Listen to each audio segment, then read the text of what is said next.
hope you didn't expect nothing reckless. We talking real talk. Kingdom on our mind, we on a grind. Talking real talk. Every day I wake, expect new blessings. Talking real talk. Real talk.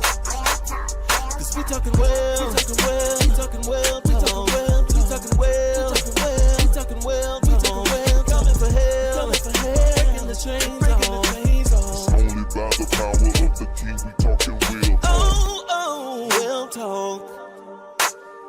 Good evening, everybody. This is another edition of the Well Talk Podcast. I am Lawrence McKenzie, and I'm here with my brothers, and I'm so glad to see you guys tonight. We have with us tonight a special treat for you. Absolutely. We have the preacher himself, the living legend. The living legend. I call him Dad, but you know him as the Bishop. Dr. C.L. Parks. How you doing, Bishop? I'm doing great. I usually say I'm doing greater and best. I got the greater one living in me, and it's the best day. I experienced some things today that I did not experience yesterday. So Yes, it's sir. It's the best day. And that's why we call him the Lord's preacher. Yes, sir. And the only way the Bishop can do it. The only way the Bishop can do it. So we're so glad to have you with us tonight, Bishop. Thank you for taking out the time to be with us. We know that you have a busy schedule, but we appreciate you. We are live right here at the Temple of Compassion and Deliverance Church. This is a church that you started and founded. Give us some kind of background on that. That's absolutely amazing. To just see what God has done through your ministry from then up until now. Well, in 1986, a lady came to me where I was working at. I was working at Miss Alpacas, and she asked me, was I a pastor? And I told her I wasn't. And she said that their pastor had walked off and left their church. It was a church in Pontotoc, a Baptist church. So she asked me to come and preach. So I went to preach, and it was every other Sunday. So I went to preach, and they asked me to come back the next Sunday, and then they asked me to come back again. And then we went over into 1987, and then in March of that year, they was saying, "Thank God for our pastor." And I'm looking around, who the pastor? Who? And they said, "You are a pastor, okay?" So, Yes, sir. but then there was some conflict where that organization was did not want them to keep me, but people was real nice. They always backed me and they supported me. But then the Lord said, move. So I moved and came here to Tupelo in '88 of April. And we started Temple of Compassion and Deliverance. I came up with the name because the Lord used to wake me up for about 2 years, and I had this book that I would read, something like 1 to 2:30 in the morning. And I was saying to my wife, I said, we was riding one day, I said, baby, this book was saying that every time you saw Jesus having compassion, he always delivered someone. And I said, if I ever name my church, I said, I'm going to name it Temple of Compassion. And she smiled. She said, won't you name it Temple of Compassion and Deliverance? And that's where the name came up from. Yes, So we started in 1988. 1988. So it's April 1988. April of 1988. April of 1988. And it's been a journey. Just seeing, like I said earlier, what God has done for you in your ministry. How long you been preaching, Bishop? I've been preaching 51 years. 51 years. 50. Let's see. Yeah, it'll be 51 this year, I think, because I started I've been 51. I started in 74. Wow. Yeah. 51 years. September, the third week of September. Man, that's Absolutely. and consistent. Yeah, I started the third week in September. Yes, sir. Yes, sir. 50 and 74. Yes, sir. We celebrated, was it last year, maybe the year before? Last year we celebrated your 50 preaching anniversary. And so that's amazing, Bishop. Absolutely. Yeah. And you are the presiding prelate of the Outstretched Hands International Ministries of Christ. That's right. Yes, sir. So we're stretching out all over the world. Stretching out all over the world. We have a church in the Bahamas, and we was trying to fellowship. I think everybody need to go there and run a revival. We'll definitely send you there. Pastor Gardner, Pastor Gardner, Gordon, rather, he's a young man about you all age, and he's a very, very nice young man. Very nice young man. In fact, I'm supposed to talk to him tomorrow. And we was trying to fellowship church in yesterday from Africa, and wasn't able to do it because we couldn't get the right connection. But he's another nice young man, Apostle Franks. Yes, sir. It's gonna happen. It's gonna happen. It's already gonna happen. It's already gonna happen. Work. Jump in there, Michael. Bishop, I want to say, you said something a while ago that kind of speaks to kind of a cross generation. I'm sitting here with you 51 years. Mm-hmm. I've only been doing it right at 20 years. But what I've noticed was you said that the people are always kind to you. Yeah. The people are always backing you. What would you say has been the number one driving force behind you standing up or always being there for the people? You always want to invest in people. You invest in people.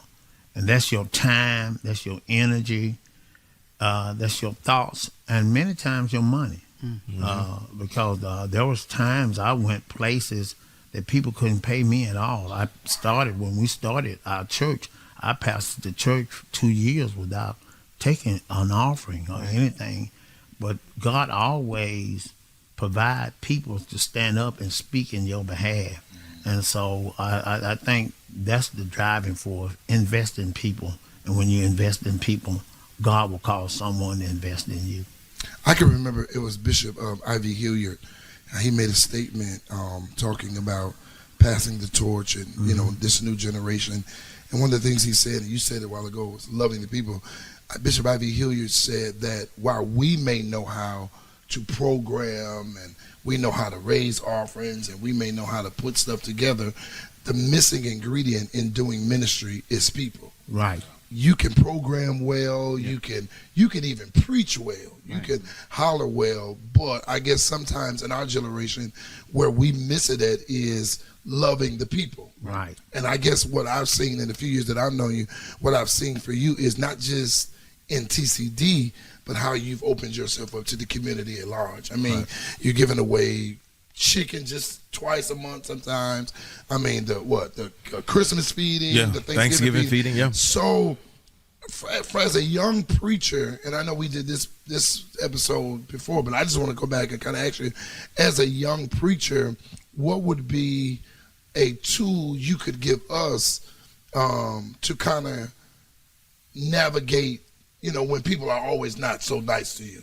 Because sometimes as young, can we just be honest? Sometimes as young preachers, when they don't know nice, our response is we want to go back with them. You want to go? You know, go south side. Go south side. You know, Right. They ain't gonna say that because they save on that side, Bishop. So I'm gonna talk to you. But sometimes you do. Sometimes being a young preacher, people step to you wrong, and you know you want to give them that same energy back, but you have not been able to last 51 years doing that. So what has been the thing that you can give us? You have to learn how to hold your emotions, because in Grand Rapids, Michigan, and you lived there, I lived on the south side, and when I was coming up, we had a little gang called the South Side, and so every now and then I tell our church, I said, sometime I wanted to go out south side, but you can't. You have to hold your emotions down to the point where you have to move forward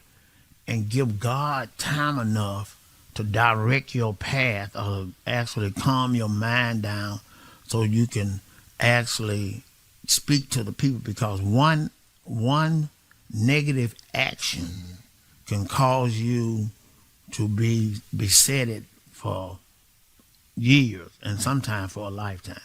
So you always have to control yourself to the point where you make sure that you don't, because you have other people out there outside of the gang sales, amen, that's dependent on you.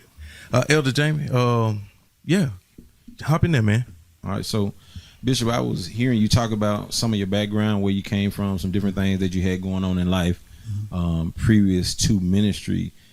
Did you find it difficult accepting that this is what God had for your life?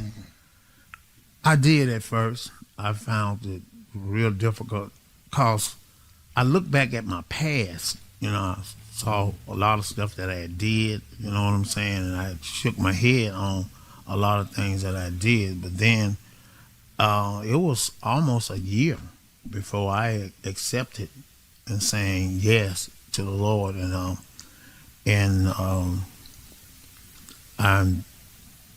God talks to people, and He talks to people, you know, in a subtle way, and really with your own voice, with your own mindset. So I was at work one day wrestling with this, and the Lord says, I've given you something to talk about. If you don't take it, I'll give it to someone else. Mm-hmm. So I was at church in the assembly at Chapel Grove that year, and a young lady, I still remember my first two messages.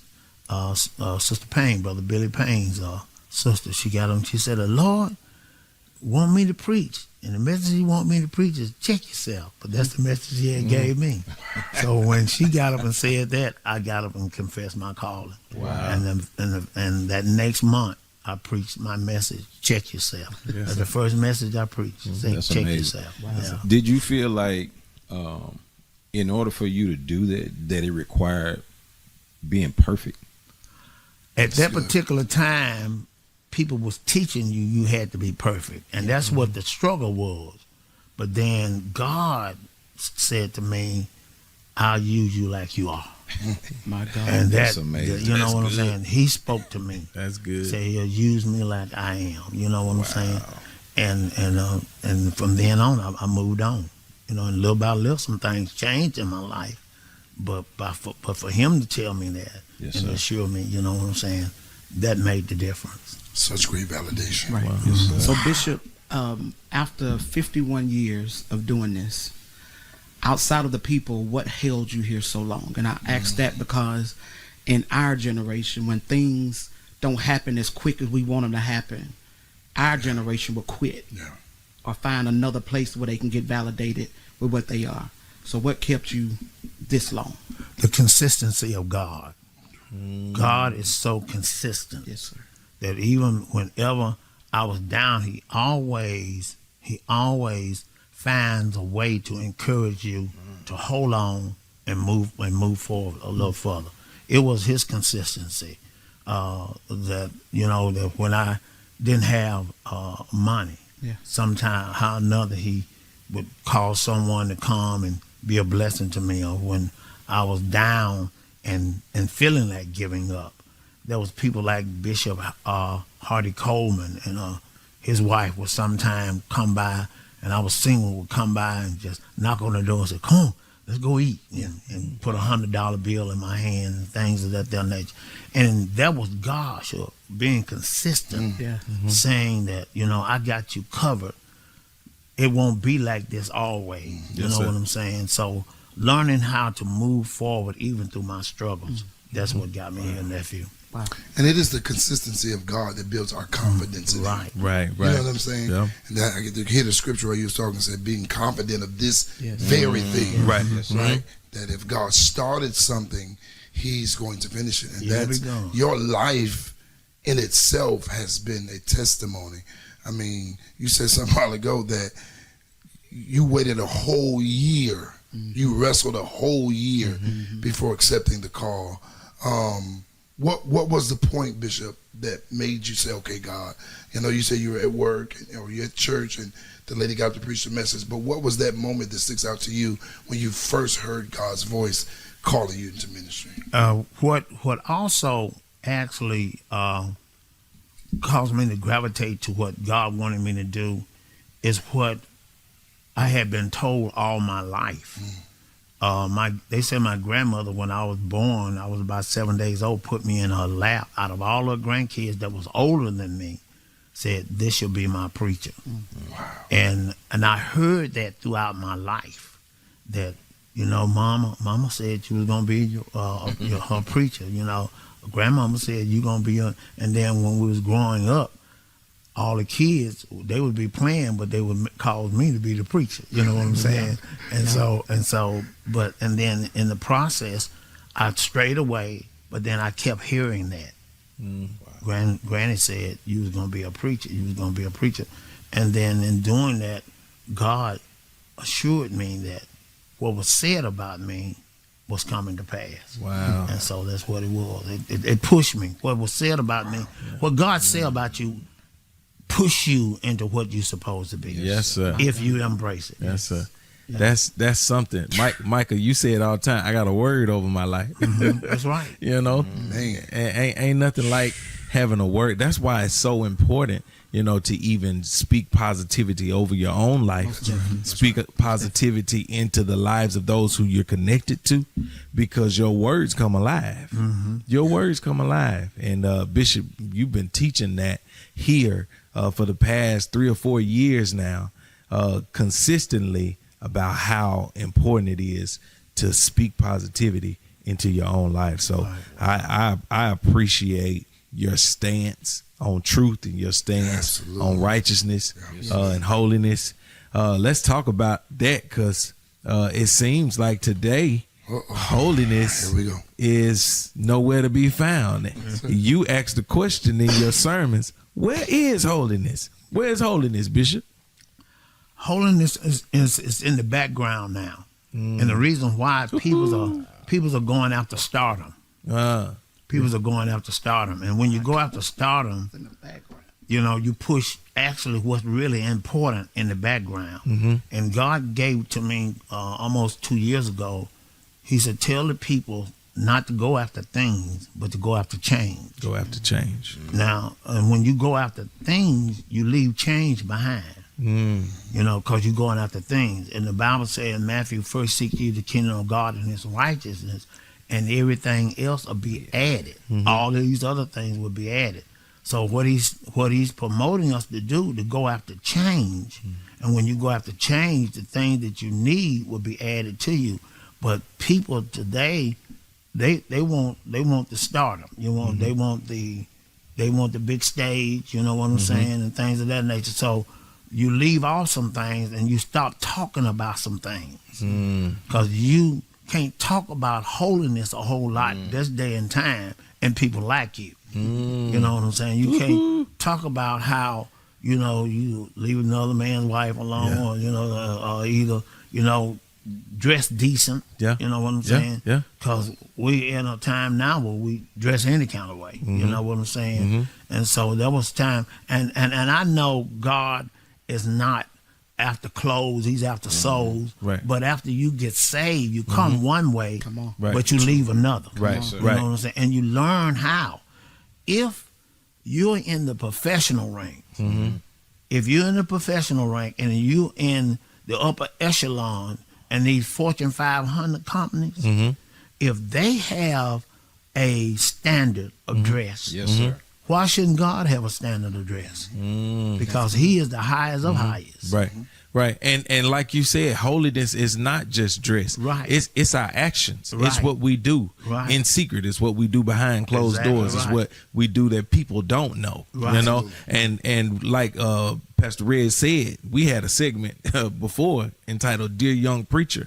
And we're living in the time where it becomes more and more difficult to talk about holiness, because if the preacher ain't living holy, then how can he talk about Right. holiness? You're right. You know what I'm saying? And that makes it very difficult. So how many people's lives are being stifled because the preacher is not being up to par, living up to par? You know what I'm saying? And so I think it's very important this day and time, because let me say this, the voice of Eli is still relevant. Absolutely. The voice of Eli is still very relevant. You still need Eli's voice to guide you and direct you when you don't know whether it's God or not.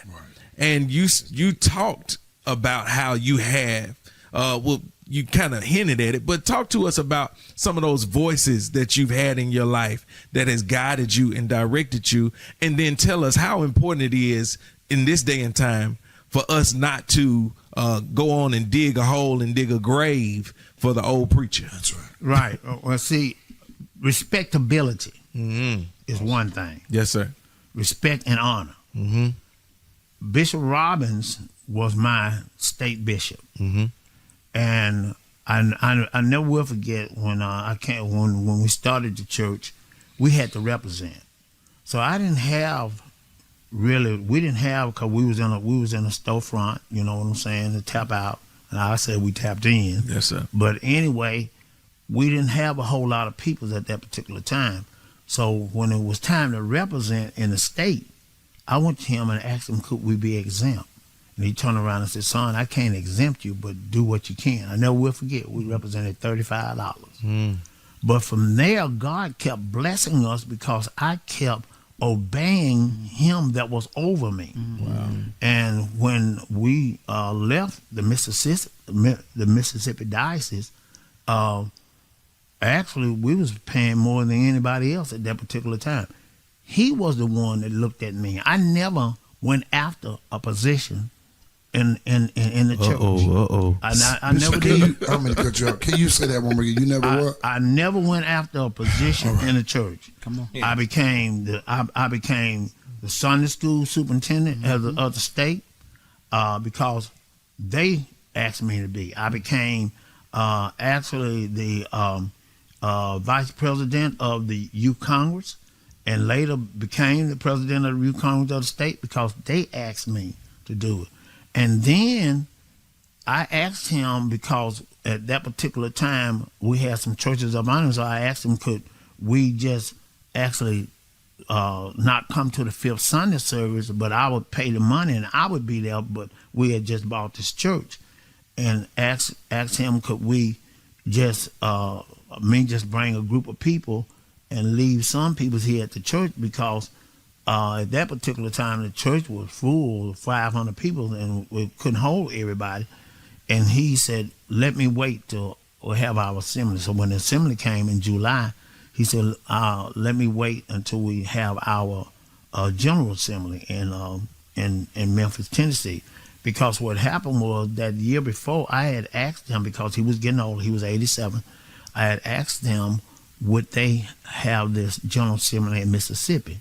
Because Bishop was 87 years old and he wasn't feeling like traveling and everything. They said, well, we can't have it in Tupelo, but we'll have it in Memphis. So they honored my word.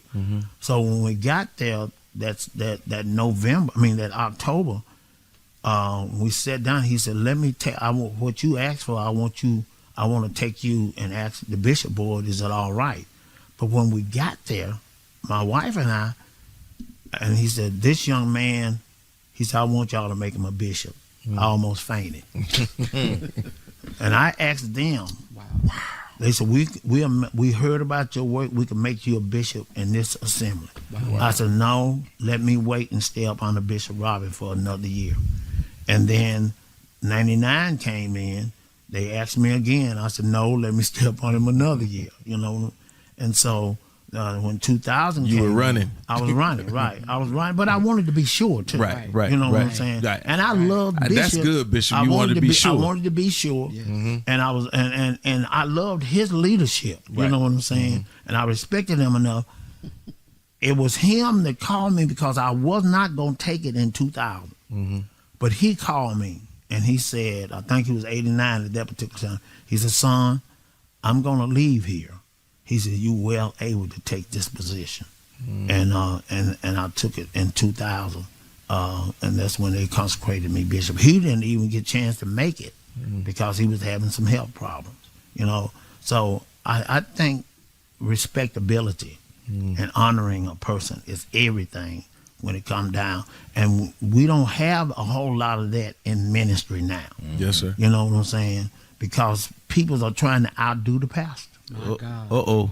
And when you try, and I got to be honest, because somebody put on Facebook about is the church actually preparing any leaders? And I put down my wife's name, your name, Ella Jamie name, Ella Crest's name.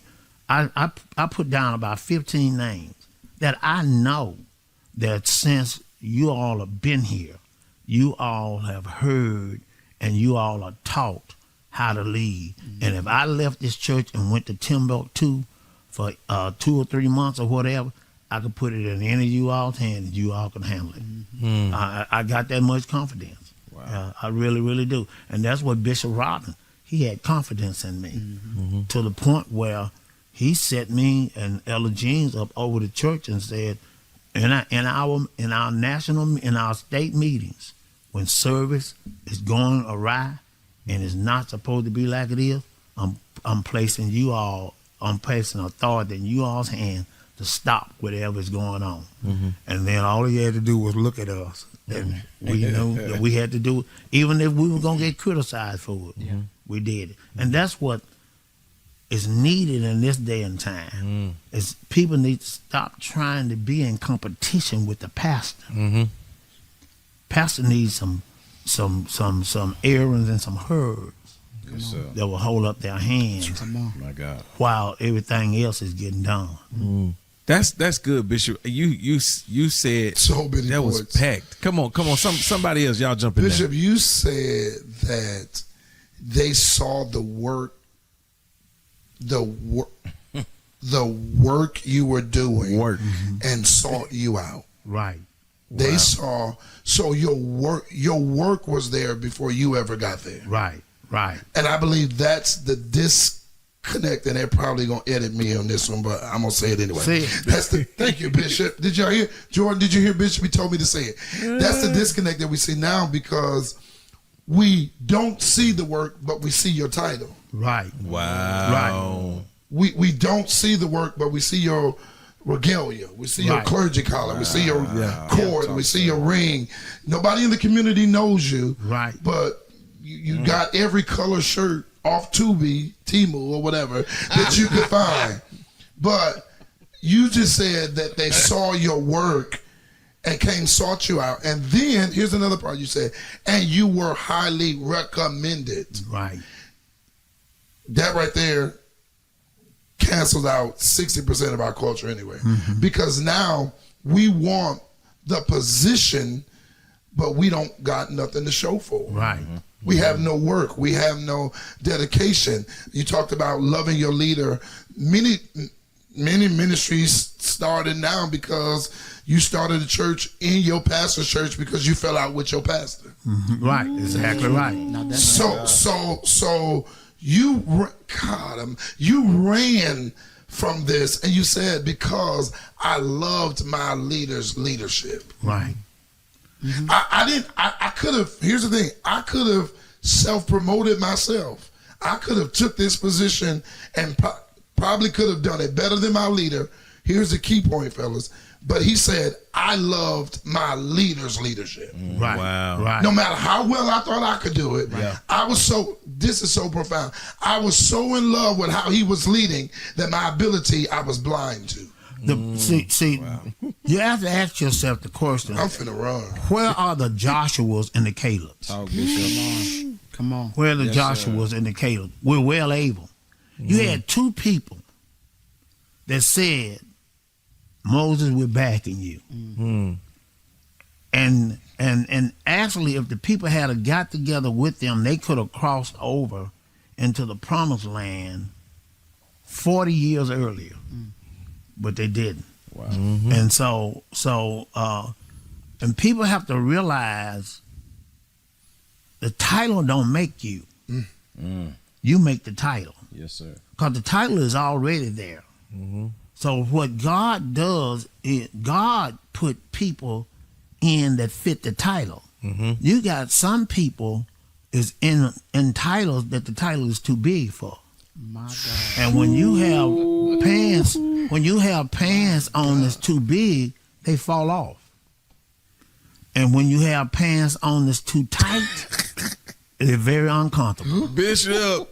They really, really are. Bishop. They are. You know what I'm saying? So some titles, you know what I'm saying, people need to wait on Wow. Jesus. until it's time, until they grow to that title.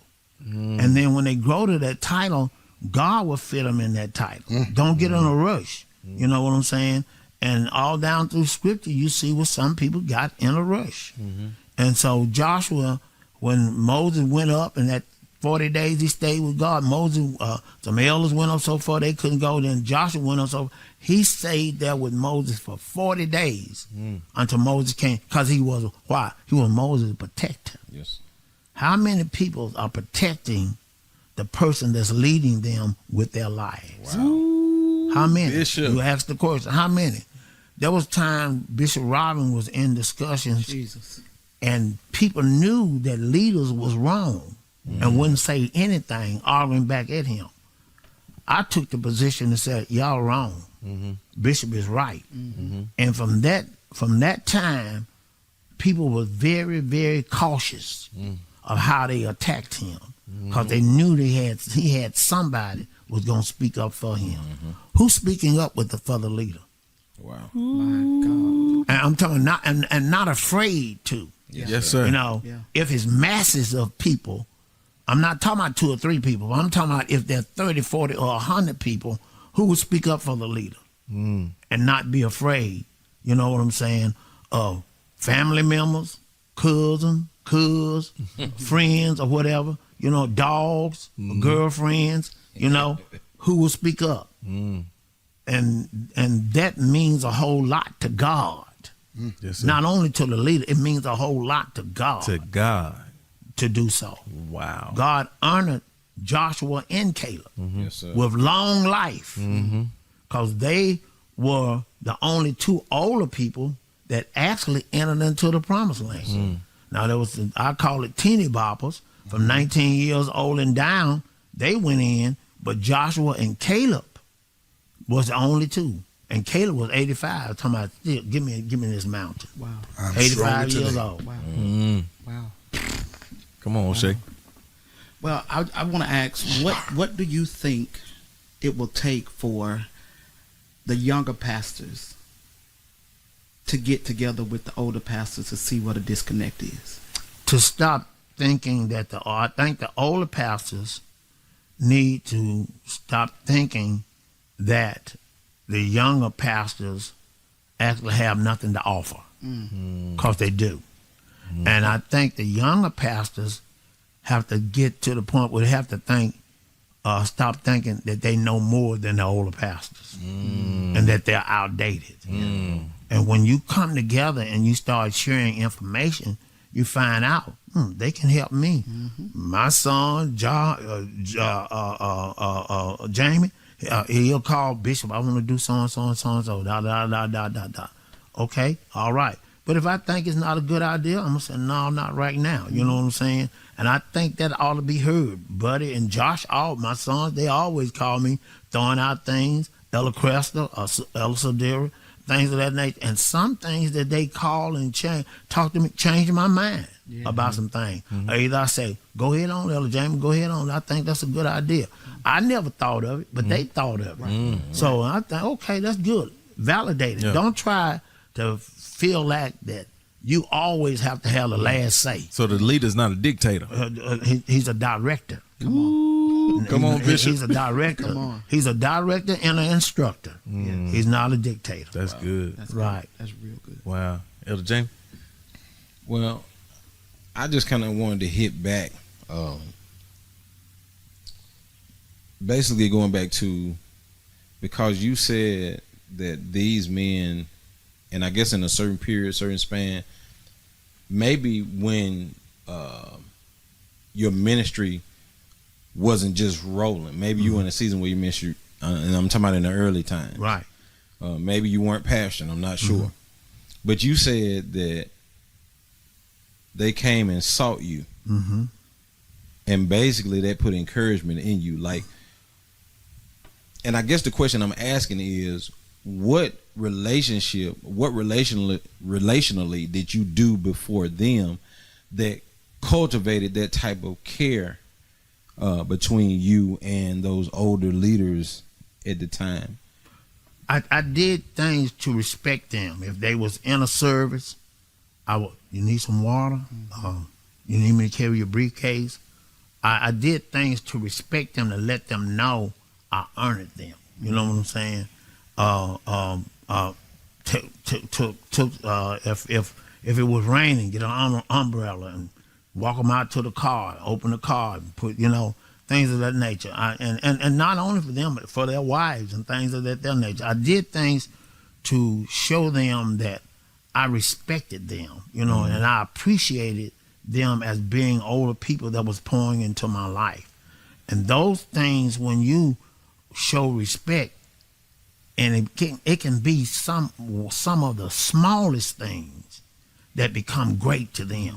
You know what I'm saying? The smallest things become great to them.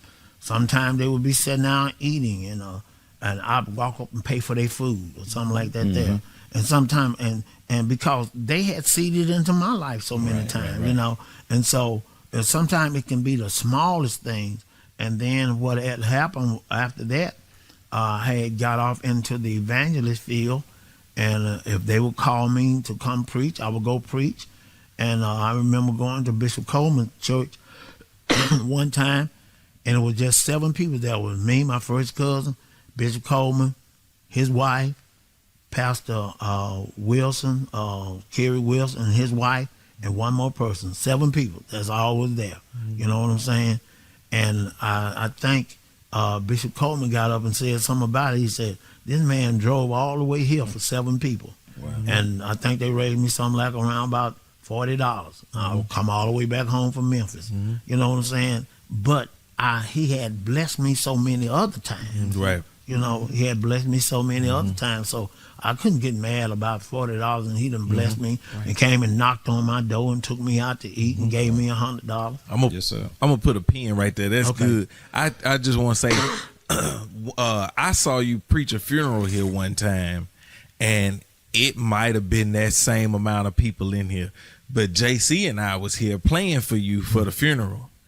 You preached that funeral like it was 1,000 people in this room, jam packed. You know, and we was like, why is he preaching so hard? Ain't nobody in here. You know what I'm saying? But numbers don't matter to you. 7 people at a funeral? Right. They didn't have a good life. It was, well, I don't know the people. I don't, you know what I'm saying? But Edit that out, George. Please edit that. this dude, we have to stay on him. 7 people at a funeral. Make sure But you seriously, write that down and I edit remember. that out. I remember. I remember. To be honest, it wasn't no more. To be honest, it wasn't no more than 25 people. If it was 25, It was a small It was a crowd. very small crowd. It wasn't a whole lot of. I don't know. That may have been a different funeral, Bishop. Because I'm telling you, me and Jace, it really was like not a lot of people here. Right. But you preached. The point I'm making is that you preached to a small crowd. I don't remember the 7 people in Memphis, but I remember the small crowd at a funeral, and you preaching and encouraging a family, you know, who's grieving, and you not saying, well, ain't nobody here. I'm a big preacher. I got this big church, and I'm not finna, you know, you preached. But this day and time, you get young people who feel discouraged when they see 7 people in a crowd. Right. Like, you know what I'm saying? Ain't nobody come to hear me. Ain't nobody, you know, and you're griping and complaining and you don't give your all. What if your opportunities come through one of those 7 people? You're exactly right. You know what I'm saying? You're exactly right. Because it don't take one. That's it. That's right. But it comes with relationship. Mm-hmm. Yo, if you got a relationship, a real relationship with God, I don't care if it ain't but one person out there. Right. I'm still going to preach like I know I'm supposed to preach because I'm preaching for God's glory. Right. And that's what we're missing. The younger generation is missing. They don't have relationship. They're missing relationship with God. Not only with God, they're missing relationship with themselves. Yeah. Right. They don't have relationship. So when you don't have true relationship, you cannot deliver the way God wants you to. Then you go and ask yourself, did I call myself, or is this really a calling from God? Because if God called me, I don't care about a number. Right. Let me do what my assignment is and sit down. So nowadays, you just got to really ask, do people have a real relationship with God? That's good right there. That's the thing. Yeah. I was talking to someone and I prophesied over their lives in 2003, and I said, "You getting ready to go all over the world?" I thought it was just for her, but she hooked up with someone, and since she did that, she's been all over the world. Wow. She called me back and she said, "Bishop, I want you to know that a lot of people that's out here professional singing, she said they are not saved. They don't even know God. She said they doing it for the money. That's what she said. I can believe that. And I wanted to go back to what we were talking about. You have always taught us that respect goes upward. Upward. Respect is an upward thing, and we were kind of on the vein of the young preacher, you know what I'm saying, the older preacher. One thing I was talking about with my wife is how harmful it is now for people to pull back the veil of their lives. Some people that you've held in certain levels of esteem, and now you're seeing them at a level, there's a level of nakedness there, and it's kind of damaging. So I wanted to bring up that you always taught respect goes upward, and there is never a time for the father to put the son at their same level enough where you can share certain parts, especially things that become challenging. Right. Things that become challenging to your faith. Like every ounce of your struggle may not need to be visible. It should be visible. Or those things that you accept that struggle. Right. Especially to someone who's looking up. Exactly right. To receive. I mean, to me, it's just so, we're in a time now where it is just, to be honest, it's more catastrophic than it is good drama. Right. I agree with that. 100%. If I could say it like that. It's more damaging than it is good drama for us to be in certain positions of nakedness. Right. There's some places you can walk in and show your nakedness, but there's some places you need some clothes on. Yes, sir. You know what I'm saying? So there's some people that you can talk to and show your nakedness to, but there's some people you can't. That's just true. That's just respecting that person. It's not trying to hide anything or trying to be secretive or trying to be vindictive or anything. There's just some things you just have to be closed on. You know what I'm saying? And that's just the truth. And that's why I say, being a young preacher, young minister, there's some studies I don't go in. Right. For that reason, and it's sad to say, because I've been taught to place you here, and then I get there. I hear what you're saying. Cause I was at a place, Elder Jamie, and the men was in there. You know what I'm saying? And I had to get up and walk out because she out there for you, dog. She said hi. I said, man. And I held these people at high esteem. And I had to get up and walk out. Yes. I really did. But they'll do this that. is what they said. You don't talk like that, do you, Bishop? Yeah. Nah, So they made that a challenge for you. You know what I'm saying? And Right. So you have to be careful. So they testing you. Right, testing me. Right, exactly right. Wow. And it could have not been nothing but something where they had got together on something to see what I was gonna say. Wow. But I had to walk out. Yeah. Right. So you have to always wise as a serpent, Yes, but sir. harmless as a dove. Right. Wow. Bishop, man, this has been an awesome conversation with you tonight, Bishop. You can't get this wisdom anywhere else but in person, Yes, sir. live, and in color. Most definitely. You got to come. You got to be a part. Listen, you can hear Bishop preaching here at the Temple of Compassion and Deliverance every Sunday morning at 9:45 a.m. Yes, sir. The Temple of Compassion and Deliverance Church, Outstretched Hands International Ministries of Christ, 1148 North Madison Street, here in Tupelo, Mississippi. You can hear him on Sunday morning. You can hear him on Wednesday night for Bible study at 6:30 p.m. You can catch him on Facebook Live. You can catch him on YouTube Live. He's everywhere. He's out there. You can hear him on Fridays on WKIU, Kingdom Broadcast Network, Bible Talk, where there's a host of other pastors and preachers and bishops community leaders that come together and they talk about the Bible and they talk about the Word of God. Bishop, we can't thank you enough. Absolutely. We love you. We appreciate you. Will you just leave us with a word, just a word of wisdom? Can I say something before Yes, you sir. go? Bishop, I want to take a point of personal privilege to say thank you for the impact that you've made in my life over the last couple of years. I have been able to watch you model ministry and marketplace from a distance, and you have done well.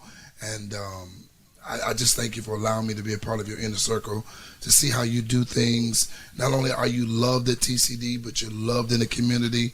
Everywhere you go, you're loved. And you are absolutely someone that we can all look up to as a father, as a spiritual father, someone who has modeled ministry for us, made some mistakes as everybody else has, but you have built up on the model of loving people, loving Jesus, and as a result, 51 years and you still here preaching the gospel. So I want to say thank you from me to you, your favorite nephew. Thank you, favorite nephew. I would like to one day come back and talk about things like Dr. King. I was where I was when he got assassinated. I was 14 years old, and there was a lot of horrific things went on that night when he got assassinated. But that's another time. But if I had to say anything, George, for you all, I would say actually be real to yourself. Mm-hmm. And when you can be real to yourself, you can be real with people. Mm-hmm. Love people real, and actually do whatever you do it because you are inspired by God to do it. Mm-hmm. Don't always go out to please yourself. Mm-hmm. Go out to please other people, because when you please others, you please yourself. And somehow or another, when you obey God's voice and you have a word over your life, somehow or another, obedience keeps you moving forward into the things that God have coming for you. I say all the time, the things that God has for us is not following us. Mm-hmm. The things that God have coming for us is coming to us. That's right. Because tomorrow is Tuesday. Mm-hmm. Whatever is in that day, that's why I say it's best day, is coming to you while you moving forward. Your obedience and your love and honor and respect for God and people will keep you moving forward. And whatever God has for you, it will come to pass. He tells Abraham, he said, I'm going to bless you and I'm going to make you a blessing. That's what he said. Mm-hmm. And so sometimes we worry too much about what people are doing to us when we got the God band of God guarding us. Mm-hmm. What we have to do is trust that and keep moving forward. Wow. That's what we have to do. That's good. You heard it here, right here on the Well Talk Podcast. Bishop Dr. C.L. Parks. We love you. Thank you. Tune in next week for another episode of the Well Talk Podcast. God bless you.